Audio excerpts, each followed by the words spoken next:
სამშვიდობისა გადაცემა სუბიექტური აზრი წარმოგიდგენთ მე დიანა ტრაპაიძე შალვა რამიშვილთან ერთად და ჩვენ თანაწამყვანი თეონა გეგელია. ბოლო დღეა მისი, ბოლო ბანაობაა. იხარი ძალიან ბევრი კომპლიმენტი მიიღო თეონამ და ძალიან ბევრი მაყურებლის მოსაზრებაა რომ ის ძალიან ბევრი გადაჭარბებული შეფასება, მაგრამ არ გეცავა არის მოსაზრება რომ თეონა ძალიან მოუხდა ჩვენს გადაცემას და თანაწამყვანი ძალიან საინტერესო არა არ იმჩნე არა უშევ ჩვენ საკვებით ნელ-ნელა შალვა ძალიან მინდა რომ საუბარი დავიწყოთ იმ ეს თქვათ მედია გაშუქებაზე რომელიც ქიმერიძის ამბავს ახდა მედია გაშუქებას ვერ დავაკვირდით მედია პროპაგანდაზე მოდი კარგით თქვათ საზოგადოებრივი მაუწყებლის მიერ გაშუქებულ იმ ნაწილზე რომელიც გააშუქა საზოგადოებრივმა მაუწყებელმა მე რომ ყოფილიყავ თქვათ რომელიმე რაიონში ჯერ თქვათ რა მოხდა რა თქვეს მე რომ ყოფილიყავი რომელიმე ვთქვათ რეგიონში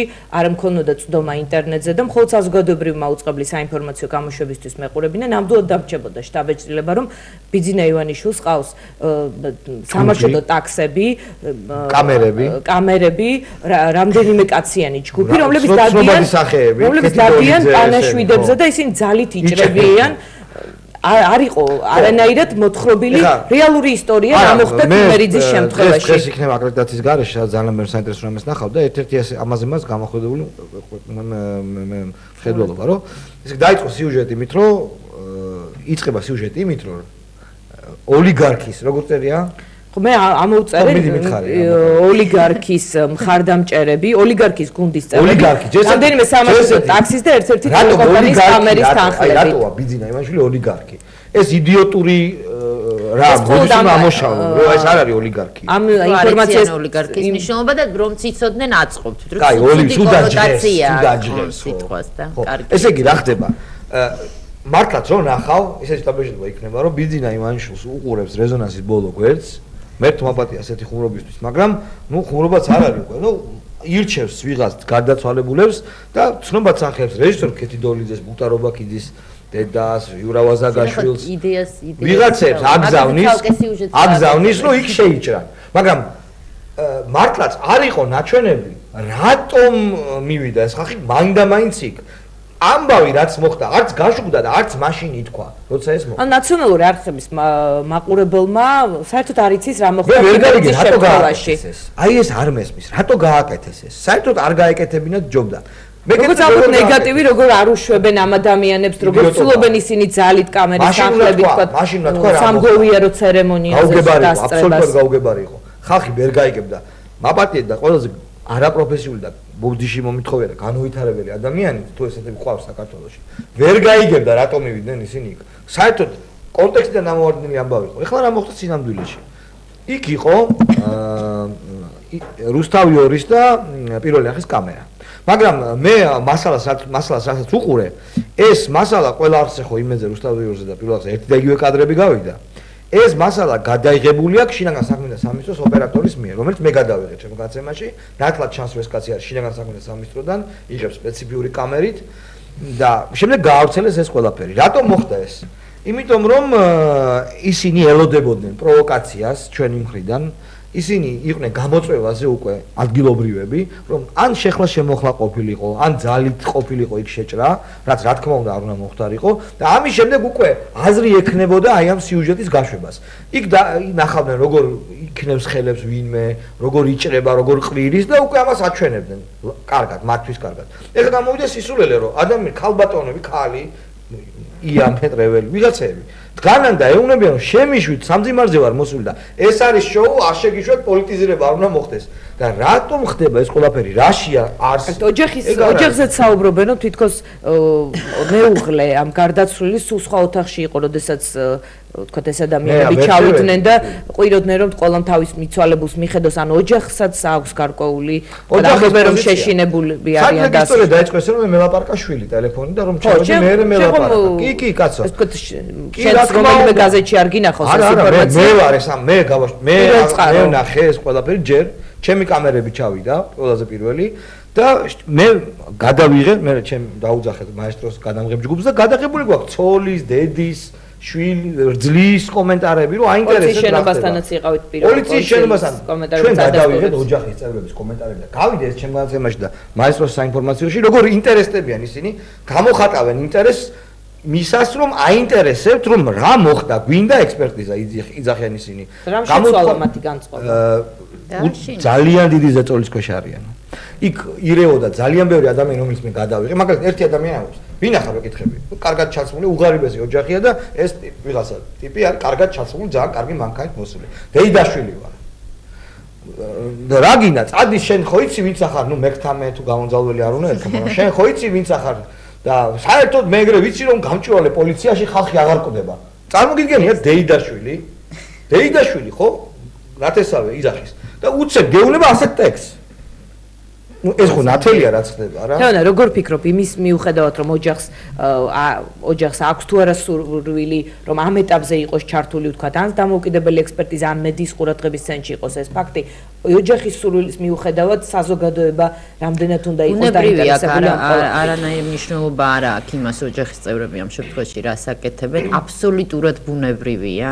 და ეს ძალიან ცდარი წარმოდგენა ვინმეს თუ გონია რომ ესეთ სიტუაციაში როდესაც ადამიანი ხმარი ესეთ მოუკლეს და ორი შვილი ყავს კიდე ის ადგება და ყველა ვერ გააკეთებს ამას. ეხლა ჩვენ გირგვლიანის ამბავსაც ვიხსენებდით, მაგრამ გარდა იმისა, რომ ეს ირინა ენუქიძე თვითონ იყო რაღაც სხვანაირი ქალი იყო, მაინც თამამი, მას ფაქტიურად არაფერი არ ჰქონდა დასაკარგი, იმიტომ რომ ყავდა ერთი შვილი და ერთადერთი შვილი და მეტი არავინ.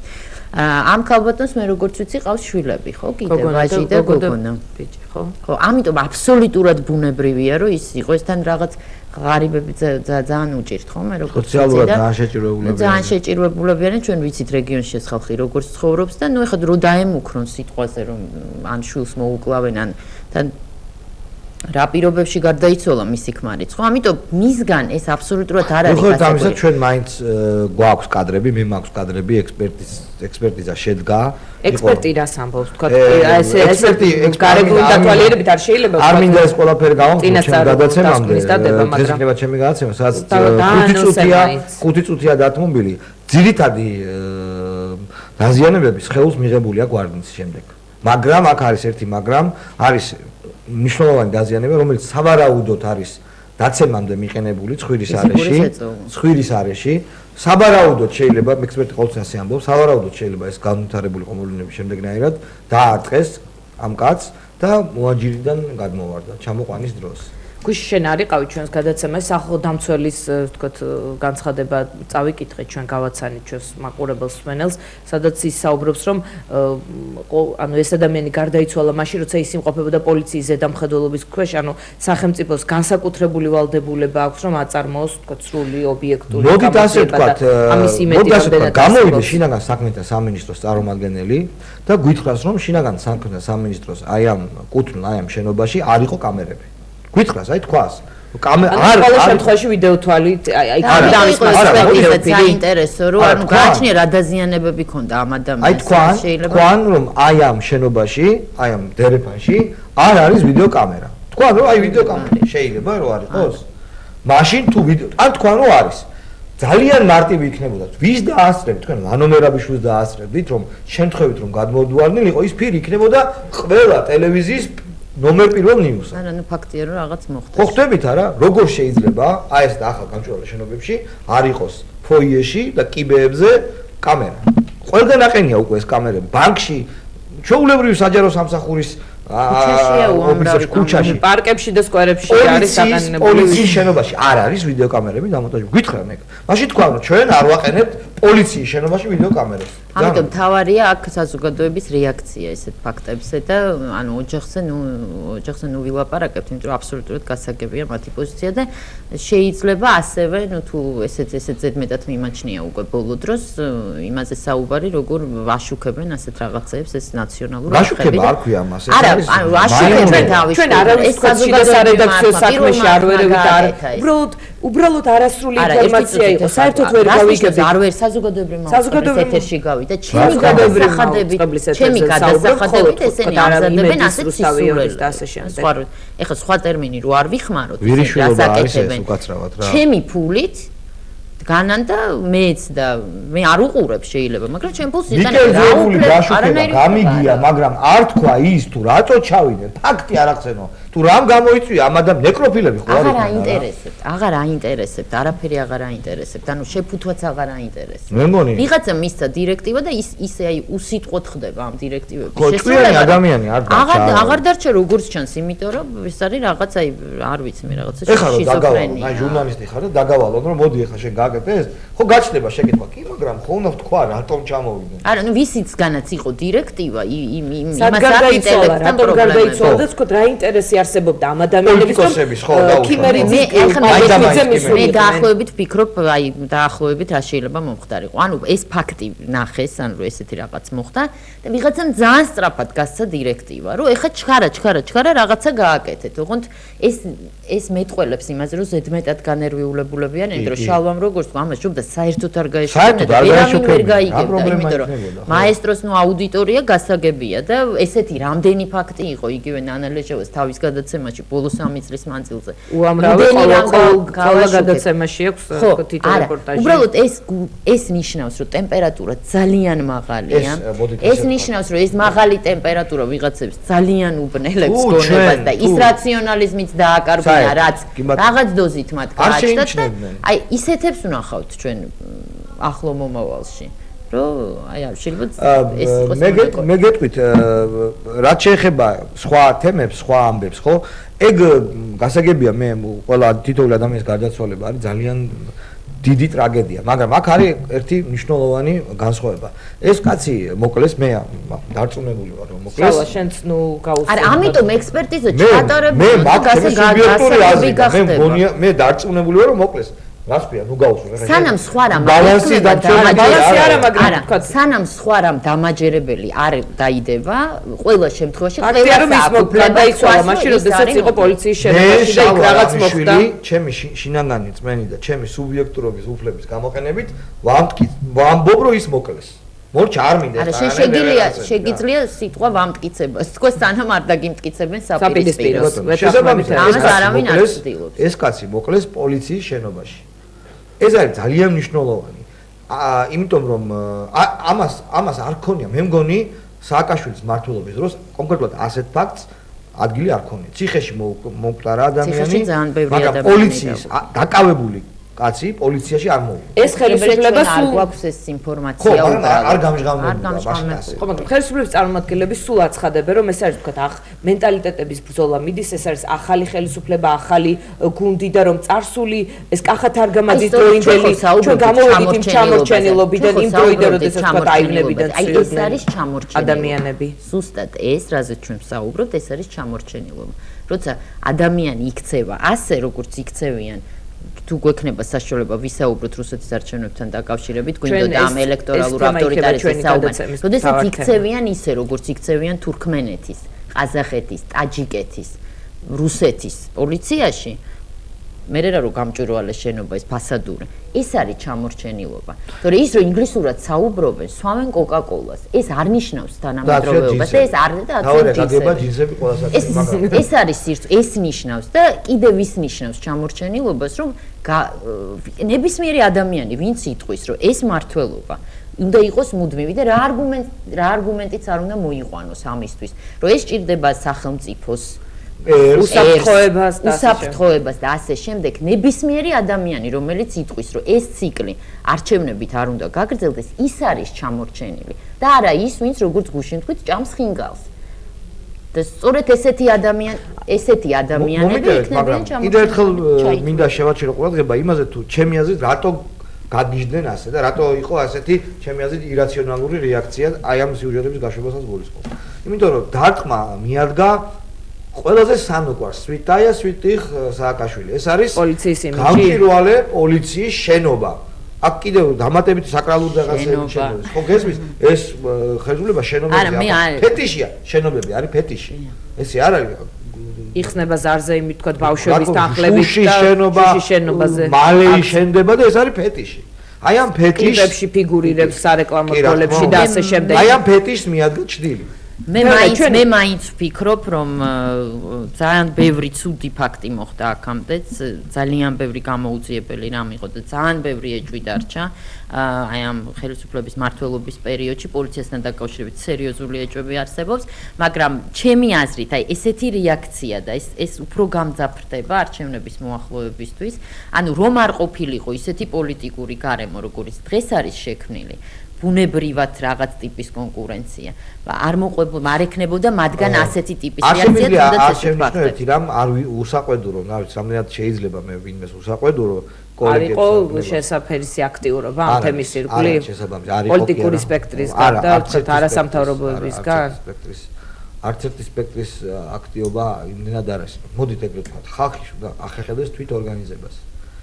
ხო გესმის არა, როცა ხარ უფლებათა დამცველი, ხო? და ქვეყანაში ხდება ესეთი ფაქტი. შედი, კაი დედმამიშვილო, წადი იქ, რა ნახე რა ხდება. წადი ჟურნალისტი რო ხარ, შენი ფეხით მიდი, ხო? იცი, ამ შემთხვევაში ალბათ საყვედური უფრო უნდა იყოს პოლიტიკოსების მიმართ, იმიტომ რომ საზოგადოების აქტიურობაც ასეთ ხო, იმიტომ რომ არ არის სამოქალაქო საზოგადოება ჩვენი ძალიან სუსტია, ჩვენ ამაზეც ვისაუბრებთ. პოლიტიკოსებს დროებით არა, პოლიტიკოსები, რომლებსაც ეს არის მათი პროფესია ყველაფერს რო თავი დაანებოთ. ეხლა ვისი პროფესიაც არის ის, როდესაც არ აკეთებს იმას, რაც პროფესიით ევალება, ხო? ჩვეულებრივ ადამიანს ნუ მოვთხოვთ, იმიტომ რომ ვერ მოვთხოვთ ადამიანზე არ ვამბობ. მე ვამბობ იმ ადამიანებზე, რომლებიც გრანტებს იღებენ იმისთვის, რომ დაიცვან ადამიანის უფლებები. აი ამ ადამიანებზე არასამთავრობო სექტორზე. პირდაპირ გეტყვი, ძალიან დიდ ფულს, ნუ ძალიან დიდს როგორ, საკმაოდ დიდ თანხებს, სხვადასხვა უცხოური გრანტებიდან იღებენ იმისთვის, რომ დაიცვან ადამიანის უფლებები და მე ვფიქრობ, რომ ეს თემა გახდება მაინც არასამთავრობო სექტორის ინტერესის სფეროში მოექცევა, რაღაც ძალიან ჩქარა განვითარდა მოვლენები და შესაბამისად ვერ მოყვა ამას ისეთი. ნუ სახალხო დამცველი გამოეხმაურა, ხო, ნუ სახელმწიფო ინსტიტუტია გასაგებია, მაგრამ გამოეხმაურა. სხვა არასამთავრობოები ინფორმაცია ეს დღეები დაკავებულები იყვნენ ამ კანონმდებლობასთან დაკავშირებული საკითხებით.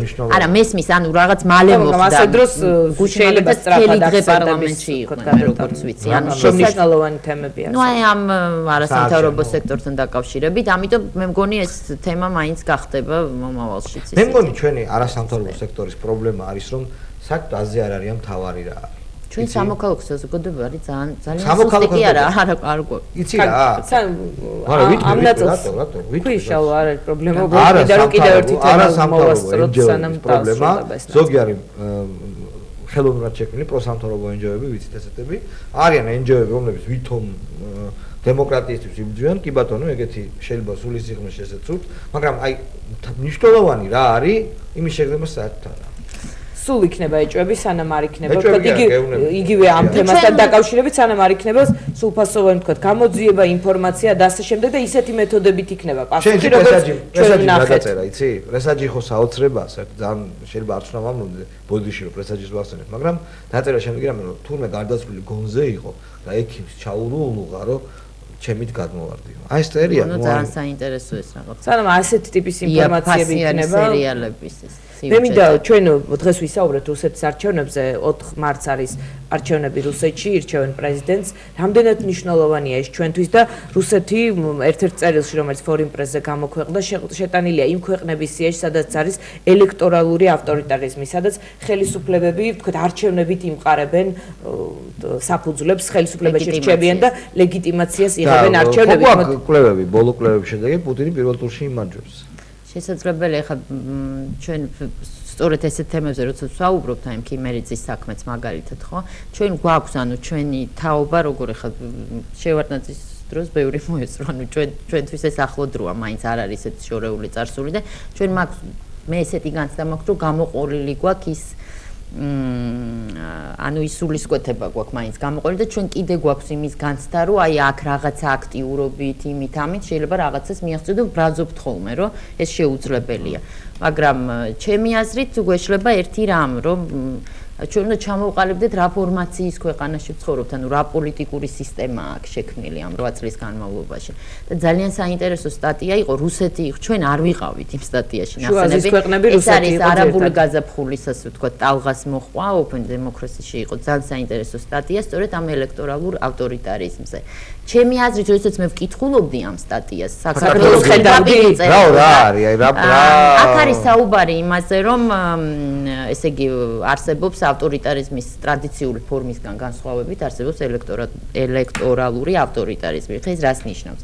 ანუ ტარდება არჩევნები და არჩევნები არამხოლოდ ტარდება, არამედ ითვლება ლეგიტიმაციის მთავარ საშუალებას. ანუ არჩევნები დემოკრატიულად უნდა გამოჩნდეს, მაგრამ ასევე წინასწარ უნდა იყოს განსაზღვრული, რომ მართველი ძალა რჩება. ანუ შედეგიც არის ცნობილი, მაგრამ ფორმები აქვს. ამიტომ არის ეს არის ძალიან რთული პოლიტიკური სისტემა, როგორც ავტორი წერს, იმიტომ რომ მთავარი სირთულე მისი არის იმაში, რომ უნდა ჩაატაროს ხელისუფლებამ არჩევნები. ყველა შემთხვევაში სჭირდება და ძალიან საინტერესო ხო, მაგრამ ეს არის სისტემა, ამიტომ სისტემას აწყობენ ისე, რომ ფასადურად ჩანდეს, რომ ხალხის ნება მისი ლეგიტიმაციის წყარო და სინამდვილეში ეს სჭირდება მხოლოდ გარეთ პრეზენტაციას. და გარეთ პრეზენტაციას, იმიტომ ითმენენ, რომ სტრატეგიული ინტერესი აქვს ამ ქვეყნის მიმართ, ხო? ახლა საინტერესოა გარეს რატო აინტერესებს ეს, იმიტომ რომ ტერმინებიც კი შეიმუშავეს. ჰიბრიდული რეჟიმი და ჰიბრიდული რეჟიმი, ანუ ტირანთან ურთიერთობა ყველასთვის მიუღებელია. ამიტომ თუ იტყვი, რომ ეს არის ჰიბრიდული რეჟიმი, ნახევრად თავისუფალი ყველა არჩევნები ჯობდა წინას. აი ამ ტიპის ეს ხარ ისთვის სჭირდებათ, ეს სჭირდებათ უცხოელ პოლიტიკოსებს და ინვესტორებს, რომლებსაც სჭირდებათ ამ ადამიანებთან ურთიერთობა. ანუ ინვესტორები ფულის დაბანდება, თქვათ, ტირანიაში უფრო ძნელია, ვიდრე ჰიბრიდულ რეჟიმში, ანუ ხეს უკვე ზედმეტი. ამიტომ უცხოეთშიც, ანუ დასავლეთშიც მოგონილია მშვენიერი ტერმინები. მაშინ რა გამოდის, რომ თვითონ იმ ადამიანებმა, რომლებიც მოღვაწეობენ, ეხლა მაშინ მე ესეთ საინტერესო თეზას გეტყვით, რომ თვითონ იმ ადამიანებმა, თავისუფლების მსურველი ადამიანებმა ყველაფერი უნდა გააკეთონ იმისთვის, რომ გამოაშკარავდეს ტირანი, ხო? აი ეს ნახევრად ტონები რო არ დაჭის, შეუძლებელია მართლა. ეხლა აქ არის, არა, მესმის, ეს აქ არის საუბარი, ნუ აქ ბევრ ამეზეა, ანუ გააჩნია რა კულტურული, რა ფსიქოტიპის არის, ანუ ქვეყანა ვინა, ძალიან უჭირს მაგალითად სააკაშვილს იყოს დემოკრატიც და იყოს ავტორიტარიზმი. მე მგონი რომ რაღაც მომენტში ის გადაიხლება სრული ავტორიტარიზმისკენ და ტირანიზმისკენ. არა, ამაზეა საუბარი, ნუ აქ პრინციპში სახეზე გვაქვს ეს ელექტორალური ავტორიტარიზმი. ციტატას წაგიკითხავთ ამ წერილიდან, ძალიან საინტერესო წერილია, ცოტა ძველია, მაგრამ არა, ეს არის გაზაფხულის, არანაირად დაძველებული არ არის, იმიტომ რომ კვლევებს ეყრდნობა და ძალიან საინტერესო, ეს არის 2011 წლის მარტში გამოქვეყნებული და არც ისეთი ძველი წერილი არ არის. და რუსეთის არჩევნებსაც ესადაგება და თითქმის 1 წლის წინ გამოქვეყნდა. ელექტორალური ავტორიტარიზმით როგორც არ უნდა ხიბლავდეს ის დასავლელ დიპლომატებს და ინვესტორებს ვერ მოატყუებ იმ ერებს, რომლებიც დიქტატურის პირობებში ცხოვრობენ. მას არ მოაქვს სტაბილურობა, ის ხელს არ უწყობს დემოკრატიზაციის გრძელვადიან პერსპექტივას. პრაქტიკამ გვიჩვენა, რომ ბატონობის ამ ფორმის დასრულების ერთადერთი გზა რევოლუცია. დემოკრატიაზე საკუთარ ხმაურს და ჰიბრიდულ რეჟიმებზე კეთილგანწყობილ საუბრებს ამოფარებულები მსოფლიოში პრიმიტიული ტირანები ყვავიან, რომლებისთვისაც არჩევნები, მრავალპარტიულობა და სხვა დემოკრატიული ინსტიტუტები მხოლოდ კოსმეტიკური ფარია. ნიან გიდეტუჩის საცხი სათაური ქონდა ამ წერილს. ერთი რამ გვაქვს საბედნიეროდ, მე მგონი, სამწუხაროდ თუ საბედნიეროდ არ ვიცი, მაგრამ განსხვავებით ამ ცენტრალური აზიის ქვეყნებისგან და არ გვაქვს ნავთობი. ეს არის ჩვენი ერთადერთი მე მგონი დაცვის ფარი. ანუ ეს არ არის ისეთი რესურსების ქვეყანა, რომლის მართლთანაც შეიძლება წავიდნენ ასეთი ტიპის კომპრომისებზე. არ არის ნავთობი. მაგრამ მართლს შეიძლება არ ესმოდეს ეს. ანუ არ არის ნავთობი, არ არის საშუალება მუდმივად დააპურო შენი ქვეშემდომები და არა, მაგის გარდა არა, ნუ დასავლეთს არ შეიძლება, არ ჭირდები იმდენად, რომ შეიძლება ბევრ ამაზე თვალი დახუჭოს. დასრულდა ჩვენი გადაცემის ეს ნაწილი, რამდენიმე წუთში რეკლამის შემდეგ ლაშა ნაცვლიშვილი იქნება ჩვენი სტუმარი. ძალიან დიდი მადლობა თეონას საინტერესო ერთი კვირისთვის. მადლობ თეონა, აბა შენც. დიდი მადლობა. ნახვამდის.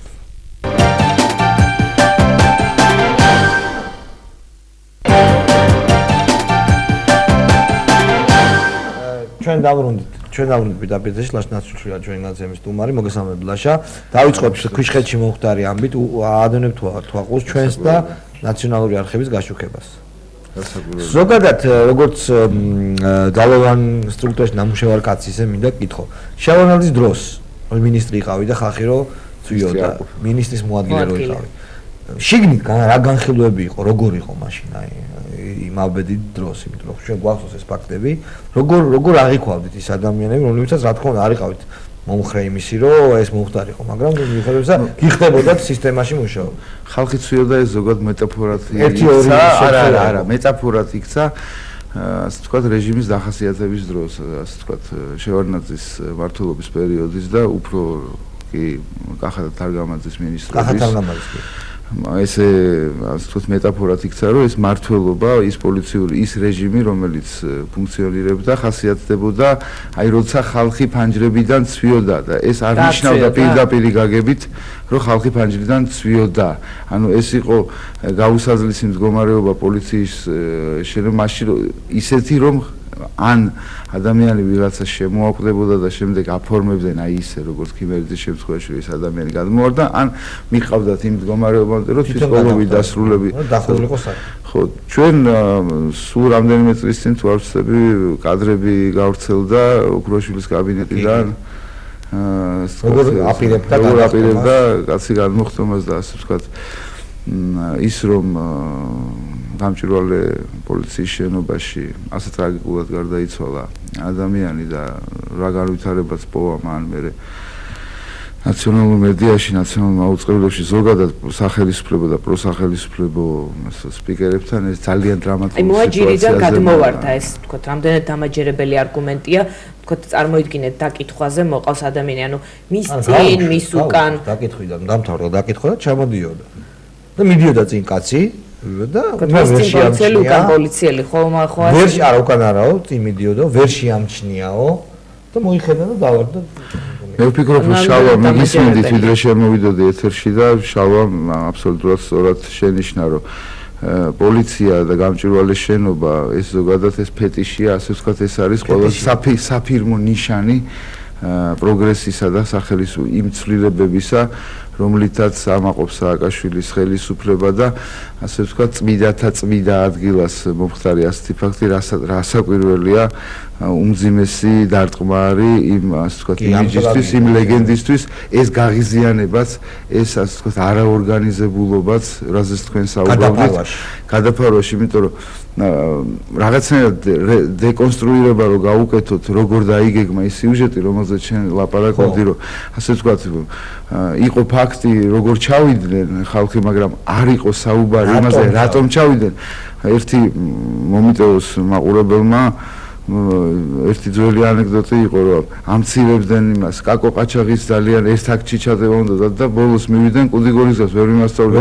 ვერა ანუ ვერ გამოიძებნა ის ასე ვთქვათ ფორმატი რომელშიც არის ისტორია ანუ თავარი პოლიციაში მოკვდა კაცი ამ მარტივი სამ სიტყვიანი წინადადების გარეშე უნდა ყოფილიყო ანუ გაიცა ბრძანება სიუჟეტი გაიცა ბრძანება მოდი გავაკეთოთ ხა ჟურნალისტები ხარ გაიცა დირექტივა გააშუქეთ ერთი ცენტრიდან გააშუქეთ სიცხლზე დაგეშილი პოლიტიკოსები რომლებიც ეძებენ პოლიტიკურ დივიდენდებს ვიღაცის ტრაგედიაში ეს გაიცა შემდეგ უკავშირი ეთყობა აღარ არსებობდა და ხო ნუ იქ აღარ ვიღაცა არ პასუხობს ვიღაცა და როდესაც ადმინისტრაციული ბრძანებლური სისტემა მუშაობს პროპაგანდის დაგეგმაში და უკავშირი შეიძლება ტექნიკური ასე ვთქვათ ამბის გამოც არ იყო სიუჟეტი უნდა გაკეთდეს კუდიგორის და ნუ ბოლოს ვერა იმიტომ რომ ის სამი საკრალური სიტყვა რომ პოლიციაში გარდაიცვალა მამაკაცი მაშინ კითხავ აი ის ადამიანი რომელსაც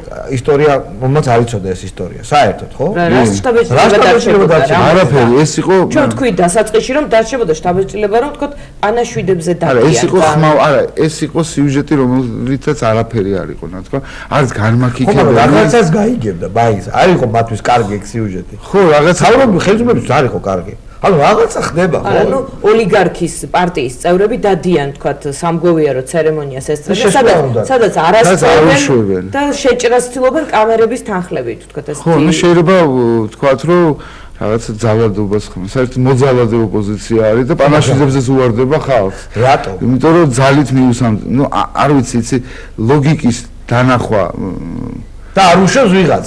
თუმცა იყო კომენტარებში ნახსენები, მათ ისინი ამბობენ რომ პოლიციამ მოკლა და მათ უნდა ხელისუფლებისთვის შეწმენდა და ეს კიდე უფრო ბუნდოვანს გახდიდა სურათს იმ მაყურებლისთვის, რომელსაც სხვა ალტერნატიული ინფორმაცია არ მოდი ხა ჩვენ ვისაუბროთ, ჩემი აზრით უნდა ვისაუბროთ იმ ადამიანებმა და იმ ადამიანებზე, რომლებმაც ეს ინფორმაცია მივიღეთ, ვიცით რა მოხდა, ან ვეჭობთ რა მოხდა, მეტ ნაკლები დამაჯერებლობით, აგერბათ შალვა დარწმუნებულია, იქ რა მოხდა, რომ იქ ქონდა სახელმწიფო კრიმინალს ადგილი, ძალიან ბევრს ეს აქ ეჭვი, რომ ესეთი ამბავი მოხდა და კამერა ვახსენე. არ როგორ შეიძლება ვიდეო ფოიეში ვიდეო კამერა დეტალების გარეშე რაღაცა მოხდა იყო ისეთი, რასაც ამბობენ, რომ შემთხვევით განუვარდაო. კიდევ ერთხელ მეორე დღეს შეიქნება. შალვა შენ საუბრობ ხა დეტალებზე ძალიან სერიოზულ და მნიშვნელოვან მტკიცებულებით დეტალებზე, მაგრამ ადამიანებს სურათი ექნებათ, ასე ვთქვათ, უკვე აღარ საჭიროებს რაღაცა ტიპის მტკიცებულებებს. საერთო ფონი იმისა, რაც ხდება და როგორც რეაგირებს, ეს მეტნაკლები დამაჯერებლობით ადამიანთა უმრავლესობისთვის, ვინც ეს ინფორმაცია მიიღო არა კონტროლირებადი ხელისუფლებისგან, არა კონტროლირებადი მედიიდან, ვინც ეს ინფორმაცია მიიღო სოციალური ქსელებისგან, ვინც ცხოვრობს ამ ქალაქში, იმ რაიონში და ვინც სუნთქავს, ასე ვთქვათ, იმ აურით, ცხადზე უცხადესია. პრეზუმპცია მტკიცების ჩდება სახელმწიფოს ეს ყოველად აღიარებული ქრესტომატიული სტანდარტია და ვიდრე არ იქნება დადასტურებული საწინააღმდეგო ამაზე ლაპარაკი არათუ ლეგიტიმურია, არამედ აუცილებელია. მე ვფიქრობ, რომ ამაზრზენი და შემაშფოთებელია ლოგიკა, რომ თქვენ იქ მიდიხართ, იმიტომ რომ დააგროვოთ პოლიტიკური დივიდენდები. როდესაც ირინა ენუქიძე ევედრებოდა მუხმოდრეკილი ქართულ საზოგადოების ინერტულ ნაწილს, რომ მე გამოდით და დაიცავით თქვენი შვილები. 2006 წლის მერე უკანონო და სახელმწიფო ძალადობის შემდეგ დაზარალებული ყველა ფიზიკურად თუ მატერიალურად თუ მორალურად ადამიანი არის მსხვერპლი საკუთარი ინერტულობისა, საკუთარი სხვისი ჭირი ღობერ ჭირის. ამიტომ მე ვფიქრობ, რომ ძალიან მნიშვნელოვანია რა შედის სახელმწიფო. უკიდურესად მნიშვნელოვანია როგორ რეაგირებს ამაზე და არსებობს თუ არა სახელმწიფო ვერტიკალში კიდევ ის არა ჯანსაღი, მხოლოდ რაციონალური საწყისი, რომელიც რეაგირებით, იცით რა, პოლიციელი ყველა ქვეყანაში ამეტებს ძალაუფლებას. ყველა ქვეყანაში პოლიციელები სადიან დანაშაულს. მაგრამ სისტემის სიჯანსაღის ინდიკატორი არა ერთი პოლიციელი, რომელიც ჩადის დანაშაულს, არამედ სისტემა, რომელიც რეაგირებს მასზე და განაგდებს. ჩვენ ვიცით, რომ ბუტარობაქიცის შემთხვევაში რა მოხდა, როდესაც მუნდირის გაუკუღმართებულად გაგებული მუნდირის ღირსება, რომ 23 ნოემბერს, საკრალურ დღეს, გიორგობაზე, რევოლუციის დღეს არ შეიძლებოდა ეს მუნდირი შელახულიყო, ასე ვთქვათ, უდანაშაულო ადამიანის სისხლით, მათ გათხვარეს თელი ხელისუფლება. აქაც ეხლაც ეს არის და ჩვენი მე აღარ მსურს ვილაპარაკო ხელისუფლებაზე, არ მსურს ვილაპარაკო სახელისუფლებო პროპაგანდისტულ მედიაზე, საკუთარი არც მორალისტობას არ ვაპირებ, არც არავის დამორწმუნებას და არც არავის გადარწმუნებას. ჩვენ ვისაც მეტნაკლები წარმოდგენა გვაქვს იმის შესახებ, რაც დღეს ქვეყანაში ხდება. ჩვენ ვისაც გვაქვს პასუხისმგებლობა ჩვენი წარსულის და მომავალის წინაშე, ჩვენი შვილების წინაშე. ჩვენ არათუ ლეგიტიმური უფლება გვაქვს ამის წინაშე ამის წინააღმდეგ ხმა მოვიღოთ. ჩვენ ვართ ვალდებული და ჩვენ დაგვწყევლის თავმომავლობა. თუ ჩვენ ამაზე გავჩერდით, თუ ჩვენ იცით რა არის მეხსიერება საქვს ერთი თვისება, რომ ის განაგდებს ცუდს, თავდაცვის ინსტინქტი არა, რაღაცის შეგვშინებია ბავშვობაში და მე მთელი ცხოვრება გვაწუხებს რაღაც არასწორად და მეხსიერება იმისათვის თვით გადარჩენის ინსტინქტიდან გასულ საუკუნეში იყო 37 წელი, ქართველები ვიყავით სულ ყველა ჯალათიც და მსხვერპლი, ჩვენ ვაბეზღებდით და ჩვენ ვიჭერდით, ჩვენ ხრებდით, ჩვენ ვადენდით სისხლის დინარეებს. დღეს სამწუხაროდ საქართველოს პოლიტიკურ ხელმძღვანელობაში წახალისებულია არაადამიანობა. ხელისუფლება ესეთია და წერტილი. ჩვენ საზოგადოებას თუ გვაქვს თვითორგანიზების, ყოველგვარი პოლიტიკური მესიანიზმის, ლიდერების, მოწოდებების, თუ ჩვენ გვაქვს ინსტინქტი თვითგადარჩენის, ელემენტარული ფიზიოლოგიური ინსტინქტიც თუ გვაქვს თვითგადარჩენის, ჩვენ ვალდებული ვართ არ გავჩერდეთ. ეს არ გაჩერდება. ეს ამბავი არ დამთავრდება. აღებულია ყველაზე თავარი მიჯნა. ხელისუფლებამ დაიწყო ხალხის ხოცვა. ოჯახს აქვს თქვათ შეშინებულია ოჯახი და მათ არ სურთ თქვათ ექსპერტიზის შესვაც არ სურდა ექსპერტიზა ჩატარდა, ჩატარდა. ანუ ოჯახის პოზიციის მიუხედავად საზოგადოება უნდა მიყვეს ასე ვთქვათ ამ საქმეს და უნდა იყოს საზოგადოებრივი მაღალი ინტერესი. არავითარ შემთხვევაში არც ერთი ჟურნალისტი, არც ერთი მოქალაქე, არც ერთი საზოგადო თუ პოლიტიკური მოღვაწე არ უნდა მოექცეს იმ სტიგმის ქვეშ, რომ ახ თქვენ სხვის უბედურებაზე ეძებს პოლიტიკურ არავინ არ ეძებს პოლიტიკურ დივიდენდს. არ არსებობს სისხლზე პოლიტიკური დივიდენდი. სისხლზე არსებობს მხოლოდ დანაშაული პასუხისმგებლობა და პასუხისმგებლობა ორმხრივი. სისხლზე უშუალოდ პასუხისმგებელი არის და იქნება ხელისუფლება, მაგრამ ასჯერ მეტად პასუხისმგებელი არის საზოგადოება, რომელიც დაუშვებს ამის დაუსჯელობას.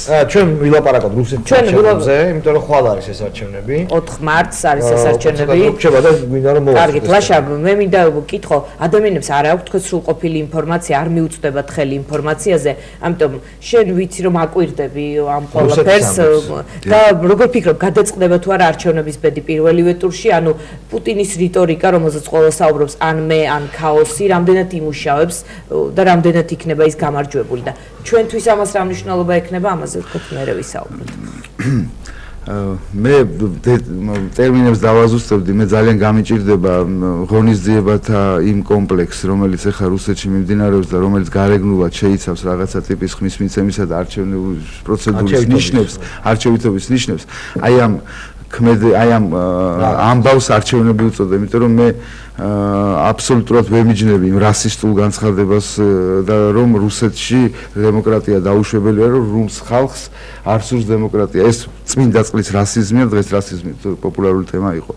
ქართულ მედიას ერთ-ერთი შეგვიძლია ამას. არა, ხო აი რუსი ხალხი ისეთია, რომ მათ არ უნდა დემოკრატია, მათ ურჩევნიათ ცარ-ბატიუშკა, ფიქრობ რომ ეს რასიზმია, ასე ფიქრი, ასე ვთქვათ, ადამიანებზე. და ხო, ნუ კარგად ცხოვრება უნდა ყველას. ჩემი აზრით კიდევ გავიმეორებ, რომ ის რაც ხვალ ზეგ რუსეთში მოხდება, ჩემი გადმოსახედი და ეს არ არის არჩევნი, ეს არის რაღაცა ტიპის დრამატურგიული ღონისძიებათა კომპლექსი, რომელიც აკანონებს ერთ რამეს, ხელისუფლების უცვლელობას. ხელისუფლების უცვლელობას ექმნება ფორმალური ლეგიტიმაცია. რა ფორმით ფუნქციონირებს? დანარჩენი 4 კანდიდატი თავისნებით მონაწილეობს თქვათ ამ ფორმალურ შეიძლება განგებადათ სცენარში. იცით რა არის, დავამთავრებდი იმას. ხელისუფლების უცვლელობა ეს არის მთავარი ამბავი. რა იპოსტაში არის წარმოდგენილი ამ შემთხვევაში მთავარი ხელისუფალი? ის არის პრემიერ-მინისტრი, პრეზიდენტი, სულიერი ლიდერი, მესია თუ ასე ვთქვათ, სხვა იპოსტი, ამას მნიშვნელობა არ აქვს. რუსეთი რჩება ქვეყნად, სადაც არ არის მთავარი პრინციპი, არ მოქმედებს ხელისუფლების ცვალებადობის პრინციპი. ეს პრინციპი არ არის მხოლოდ ლიბერალურ დემოკრატიული, ეს არის პრინციპი საზოგადოების ჯანსაღი არსებობის უმთავრესი პირობა. ანუ გაიმარჯვებს პუტინი და დარჩება პუტინი. ამ პროცედურის დასაწყისამდე გაკეთებული იყო ყველაფერი, რომ ამ პროცედურის შედეგი იყოს წინასწარ ცნობილი. ეხლა პრეფერენსის ბალანჩიკები იქ ორი შეეტენება რაღაც ამას პრინციპული მნიშვნელობა არ აქვს. ზუგანოვი იქნება, მირონოვი იქნება, პროხოროვი იქნება, სხვა ნუ პროხოროვი ცოტა სხვა იპოსტასიც არის აქ ახლა წარმოდგენილი, მაგრამ ეს რუსეთის მასზე საუბრობენ რომ ის სისტემის ფარგლებში დასაკვირველია პოლიტიკური საქმიანობის ლიცენზიას რუსეთის ქვეყანაში იძლევა პუტინი ხელისუფლება დასაკვირველია. ჩვენთვის რომელი კანდიდატის გამარჯვება იქნება მის სახელი? მე დავაზუსტებდი ტერმინს ჩვენ ჩვენ ქვეყნისთვის და ანუ ქვეყნისთვის სხვა კანდიდატის გამარჯვება იქნება და სასურველი და პრეზიდენტისთვის სხვა ქვეყანა და პრეზიდენტი შეიძლება ამ შემთხვევაში ინტერესების კუთხით დავყოთ. მე მგონი რომ თეორიული მსჯელობა თავიდანვე ნათელი იყო რომ პუტინი იქნებოდა, ვინც იქნებოდა. დიახ, პოლიტიკური სისტემა 2000 წლიდან 1999 წლიდან 2012 წლის ჩათვლით როგორც კასტრირდებოდა, როგორც ასე ვთქვათ, სტერილიზდებოდა, სხვა შედეგი აქ გამორიცხული იყო. მიუხედავად ამისა, რაღაცა ტიპის გართულებები არის, ეს გართულებები ამაზე დიდხან შეიძლება ლაპარაკი და შეიძლება ამ გადაცემის თემას სდება, მაგრამ ის რომ რუსეთში პუტინის მიერ უზრუნველყოფილი სტაბილურობის პირობებში, ანუ სოციალური კონტრაქტი, რომელიც გასრულდა, რომ თქვენ მომეცით პოლიტიკური უფლებები და მე თქვენ დაგაპურებთ, ეს კონტრაქტი შესრულდა, დაპურებულ საშუალო კლასს უჩნდება ამბიცია, ეს არის ძალიან ჩვეულებრივი და ჯანსაღი მომენტი. ეს არის ასე ვთქვათ პროგრესის მთავარი ქვეყანაა რომ ეს საშუალო კლასი აღწევს. როგორ რეაგირებს დარჩა თუ არა ვლადიმერ პუტინს მის პოლიტიკურ ასე ვთქვათ რუსულ პოლიტიკურ ელიტას დარჩა თუ არა მის რაციონალიზმი რომ გამოწვევებისადმი რომელიც ეხლა მათ თვითონ შვეს საკუთარი კონტრაქტის მავნე შედეგები შეიძლება გაუთავდეთ მათ შორის ამიტომ მე დარწმუნებული ვარ 12 წელი ჩემი აზრით 12 წელი გამორიცხულია პირველი ვადაც კი პრეზიდენტ პუტინის იქნება პრობლემის სავსე თუ ჩემი აზრით ვლადიმერ პუტინმა არ დაიწყო პოლიტიკური რეფორმა ენერგორესურსების გამოფიტვის გამო? არა, მე ვფიქრობ რომ დუღილი რომელიც დაიწყო ის დემოკრატი მართველი დადგება პოლიტიკურ რეფორმაში. მე ეს არის ვერტიკალი. ვერტიკალი როდესაც ფუნქციონირებს, იქ ფუნქციონირებს მხოლოდ ერთია ხელისუფალი. ანუ როდესაც პარლამენტის თავმჯდომარემ გააკეთა განცხადება, რომ პარლამენტი მისცა для დისკუსი, ამის მერე იქ ყველაფერი დასრულებულია. თუ პუტინში დარჩა რაციონალიზმის მართვალი, რომ პარლამენტისგან შექმნას არენა დისკუსიის და ეს არ გაწელოს 5 წელი, არამედ დიმიტრი მედვედევის მიერ გაცხადებული პოლიტიკური რეფორმა, პარტიების რეგისტრაციის, გუბერნატორების და სენატორების არჩევების, შეიძლება ასე ვთქვათ მაჟორიტარების არჩევების დაბრუნების, ეს სწრაფად განახორციელა. 2 წლის განმავლობაში ჩაატარა ვადამდელი საპარლამენტო არჩევნები. ამ პარლამენტში იქნა წარმოდგენილი პლურალისტურად ცენტრი უნდა გადაიტანოს პარლამენტში. ცენტრი უნდა გადაიტანოს. მე გავიხსენებ ვილიკი კნაზ ზის ერთ ცოტა ნახევრად სკაბრეზულ რჩევას, რომელიც მან მისცა ნიკოლოს, როდესაც ნიკოლოზი აპირებდა მესამე სახელმწიფო დუმის დათხოვნას. რუსულად ესე ჟღერს. Дума, конечно, дрянь. Но никому еще не удавалось безнаказанно зашивать садный проход в виду его смрадности. ის რომ პოლიტიკური დისკუსიის ადგილი პარლამენტი შეიძლება ყარდეს, მისი ამოკერვა გაუქმება არის უფრო დიდი პრობლემების მომტანი სამოვლოდ, იმიტომ რომ ეს ნაგავი მერე უკან ამოდის. შესაბამისად, თუ პუტინს დარჩა ეს მისი ასე ვთქვათ ერთი ვადა შეიძლება პუტინი იძახის რომ გამოწვევების წინაშეა ქვეყანა და ეხლა არ არის იმედი რომ კანე ნაპირი pravе не меняет იძახის ისე. ეს პრავა იცი გრძელდება უსასრულოდ. ყველა მართველი რომელიც გაურბის თავად პროცესს ყველა რასაკვირველია. ყველა მართველი რომელიც რაღაცით ცდილობს დაასაბუთოს თავისი შეუცვლელობა ის ძალიან ცუდი აზრის არის როგორც საკუთარი ერის და საკუთარი ნაციის და საკუთარი გუნდის წინაშე. არსებობს ელემენტარული პოლიტიკური საზოგადოებრივი თუნდაც ცივილიზაციური ჰიგიენა. არანაირი მნიშვნელობა არ აქვს იმ კოსმეტოლოგიურ ჩარევებს თუ საცვალს ადამიანიდან არ იცვლის. აი მე მომიტოვე მსმენელებმა და მაყურებლებმა საზოგადოებას თუ არ აქვს მექანიზმი ხელისუფლების ცვალებადობის, რომელიც არის სიჯანსაღის ჰიგიენის მთავარი ატრიბუტი. თუ ის აკისრებს საზოგადოებას, ეს მაინც რუსეთის პრობლემაა, ჩვენთვის რამდენად არის ყველა ხელისუფლება ყველა ქვეყნის პრობლემა, რომელმაც ვერ გამოიმუშავა მექანიზმი ხელისუფლების უმტკივნეულობის შეცვლის და ხელისუფლება უმტკივნეულად იცვლება მაშინ, თუ საზოგადოება თავისუფალია თავისი ყველანაირი პრობლემის გადაბარების ხელისუფლებას. თუ ხელისუფლებისგან ჩვენ ვეძებთ გმირს, მესიას, რომელსაც უნდა გადაგვარჩინოს, დაგვაპუროს, გადაგვალახინოს დაბრკოლებები, მისი გამოცვლა ძელია. ხოლო თუ ჩვენ მას წარმოვიდგენთ როგორც სერვისის მომცემ ადამიანს, მაშინ მას გამოყენებითი თვალსაზრისით მივუძგებით, მისი ცვლილება არანაირი პრობლემასთან არ არის დაკავშირებული. პრობლემა არის პროცედურის შექმნა და პრეცედენტის შექმნა. ამიტომ მე დავეთანხმები თეონა გეგელიას, რომ ყველა ვინც ასაბუთებს მიხეილ სააკაშვილი იქნება, ეს კიმ ჩენ ირი იქნება, ვლადიმერ ლუკაშენკო იქნება თუ ნაზარბაევი, რომ მისი ესე იგი გამოწვევები ალყური, ასე ვთქვათ, ასაჯდომნაირ კრეპასტი, როგორც ისინი თქვა, ესეთი ცნობიერების დანერგვას, ისინი მიაქანებენ ქვეყანას უსკრულ ავტორიტარიზმისკენ. ეს უსკრული, ეს უბედურება არის და თუ ჩვენ 21 საუკუნეში რაც ასეთი საშუალებები არის კომუნიკაციის, ეს არავინ არ გამორიცხავს, რომ პუტინი გახდება პრეზიდენტი. დღეს ეკონომისტი დარჩება ხელისუფლების პირველ პრეზიდენტი. დღეს ეკონომისტი წერს, რომ ეს პუტინის დასასრულის დასაწყისია, მაგრამ ის რომ გახდება პრეზიდენტი, ასეთი სათაურის მიუხედავადაც ამ სტატიაშიც არ გამოირიცხება. მე გეკითხებით, რამდენად მისაღებია ის საქართველოსთვის, თქვათ, რამდენად ცუდი პერიოდი იქნება ეს საქართველოსთვის, ვინაიდან შეგახსენებთ ლინკოლნ მიჩელი, კოლუმბიის უნივერსიტეტის პროფესორს კითხეს, თქვათ, ამ პერსპექტივას და მან თქვა, რომ საქართველოს შესაფერისი პუტინს სჭირდება ახალი გზების მოძიება, ნაციონალური რიტორიკა ერთ-ერთი გზა და საქართველოს შესაფერისი სამიზნე. ეს არ ნიშნავს, რომ ხვალ იქნება ომი, თუმცა ეს საქართველოსთვის იქნება ცუდი. ანუ იქნება თუ არა მისი დარჩენა ცუდი საქართველოსთვის, პრეზიდენტისთვის, კონკრეტულად ამ ხელისუფლებისთვის. მისი დარჩენა არის მოცემულობა, ამ მოცემულობას ჩვენ აქედან ვერ ვცვლით. მეორე, მოკლევადიან პერსპექტივაში უშუალოდ მიხეილ სააკაშვილისთვის და ნაციონალური მოძრაობისთვის პუტინის ხელისუფლებაში დარჩენა არის ერთ-ერთი საუკეთესო გამოსავალი საკუთარი არსებობის დასაბუთებლად საკუთარი ელექტორატისთვის და იმ უცხოეთისთვის, რომელსაც იასამაბ მანევაცა მიხარია რაღაცა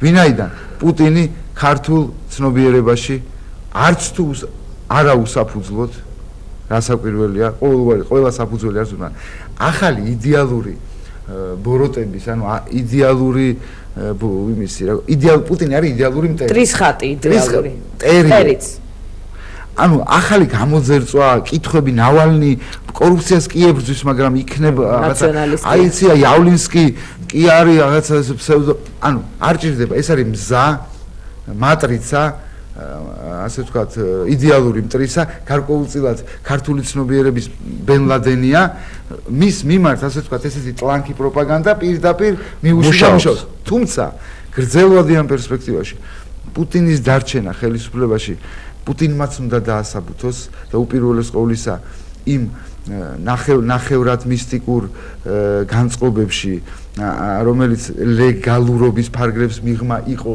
ყოველთვის რუსეთში საკუთარი აუცილებლობა, მან უნდა აიღოს რაღაცა ზღუდეები. ანუ ის რომ ის ჯერჯერობით მხოლოდ საუბრობს რაღაცა იმპერიული რიტორიკით, ასე ვთქვათ, რომ ნაციონალური სახელმწიფოებმა განიცადეს კრახი, რომ მულტიკულტურიზმი დამარცხდა ევროპაში, ამიტომ რუსული სახელმწიფო არსებობის ფორმა ეს არის მულტიეთნიკური ერთობა სკრიპლონაიდინიმ კულტურნიმ იდრო. ანუ როდესაც ის ნებაყოფლობით ინტეგრაციულ იმპერიულ პროექტებზე საუბრობს, ეს ჯერჯერობით არის ბლა. ეს არის იზვესტიაში დაწერილი თუ ნიუ-იორკ გაზეთაში. ამისი დასაბუთება, ანუ ქმედება, ამისი ეს ნიშნავს ძალიან გაჭირდება. პირველ რიგში ეს ნიშნავს ყოფილი საბჭოთა რესპუბლიკების უფრო მეტად მოსწავლე. პირველი, ანუ არა მხოლოდ აქ ლაპარაკი იყო რუსეთის საზღვრების გარეშე. ანუ რუსეთი როგორც იდეა, როგორც კულტურული ერთობა, მულტინაციონალური კულტურული ერთობა. აზერბაიჯანელი, მოლდაველი, უკრაინელი და ასე კი, ჩვენ უნდა ვეძებოდეთ საერთო კოდებიო და ეს არის კულტურული კოდები და რუსული კულტურა როგორც გამაერთიანებელი. ძალიან რთული იქნება. ამიტომ იმპერია მე ძალიან რთული იქნება ნებაყოფლობითი რეინტეგრაციული პროცესები. ამ კოდები გამტარებელი არავინ აღარ არის, არც აქ დარჩა, არც იქ. ახვათაობაა ხო გესმის? აღარ უტოგდება. გული ოკუჯავაზე დაუშვით. ჩვენ ეხლა არ ვსაუბრობთ. ხო, მაგრამ ეს ბლა. ზუსტად მაგიტომ, რომ ეგ არის ბლა. ამიტომ არის პუტინის არსებობა ხელისუფლებაში გამოწვევა საქართველოს ბლაბლას გარდა მან რაღაცეები უნდა ხელშესახები გააკეთა ეს ხელშესახები რუსული სახელმწიფოებრივი ისტორიიდან გამომდინარე გადის ძალადობაზე რა თქმა უნდა და ეს ძალადობა აი მამას ვამბობ ანუ ბლა უნდა შეიძლება 1 წელი უსმინო, 2 წელი უსმინო. სად არის შედეგი ეტყვია? პუტინმა რომელიც იმ დროს ფიქრობდი, როცა უყურებდი, რაღაცნაირად ანთროპოლოგიური ცვლილება განიცადა. აი, შეხედე სახე. ბოტოქსი, ლაშა. ნუ მე არ ვეთანხმები. გადაიწიცა სახე? ამბობენ. იცი რა არის? აი, დაკვირვებული თვალი გაქვს და ნახე 99-2000 წლის პუტინი, ეს არის სლავური გარეგნობა. ეხლა? ეხლა რაღაცა ხანს გავს, იცი, შუა აზიურს, აი რომ გამოუცვალო მართლობის სტილი აისახება ფიზიონომიაზე ლაშას. მე ვფიქრობ, საშუს მიხეილ სააკაშვილისაც დაეწყო რაღაცა ნიშნები. კი, ანთროპოლოგიური ცვლილებებისა და აქვე მინდა დაუბრუნდე მხოლოდ ერთი წინადადებით, მე მგონი რუსეთიდან საქართველოში დავბრუნდეთ. დღეს და გუშინ უსმენდი რაღაც გარკვეულ რა ქვია გაფაციცებით რეაქციებს გია ხუხაშვილის ეგრეთ წოდებულ იმაზე რა ქვია ხუმრობაზე არა ეგრეთ წოდებულ რასისტულ გამონათვალზე ხო რასისტულ და ქსენოფობიურ განცხადებებზე ანთროპოფობებისგან კაცთ მოძულეებისგან ვინც ახლა ამის კომენტარს აწერს მე ვერანაირ იქნება მსმენელმა და მაყურებელმა არ იცის ის რომ გია ხუხაშვილი გახდა იძულებული ხო გია ხუხაშვილი გამოცხადდა სომხების გენოციდის ორგანიზატორად თურქეთში რა თქვა რეალურად სიგნების შეგვახსენოთ ლაშა ბოშათა მეც შემეშალა მაგრამ მე ესეთი და ჰოლოკოსტის ორგანიზატორი რა თქვა რა არაფერი ესე იგი კავკასიის ეთერში მან გააკეთა განცხადება შეახსენა საზოგადოებას ის ეპითეტი რომლითაც მიხეილ სააკაშვილი მოიხსენებდა ზანგებს და ველურებს როდესაც მან ერთ იმაში დააყენა რანგში ზანგები ხო არ ვარ ამაზე გააკეთა მინიშნება მაგრამ ამ ასე თქვა ჩვენი სპიკერატის სახელმწიფო სპიკერების ფუნქცია რა არის დაგაბრალონ ის რაც არასაკუთრებია დასრულდა ჩვენი გადაცემა ძალიან დიდი მადლობა ლაშა ნასტიშვილი იყო ჩვენი სტუმარი ჩვენი სამუშაო კვირას დასრულდა 4 მარტს რუსეთში არჩევნებია საინტერესოა მაინც დავალოთ შედეგს მიუხედავად იმისა რომ თქვენ ამბობთ რომ ყველაფერი წინასწარ ცნობილია და იქ არ ტარდება არჩევნები ჩვენ გემშვიდობებით სამუშაო კვირა დამთავრდა უყურეთ დღევანდელ რიგ გარეშე აკრედიტაციის გარეშე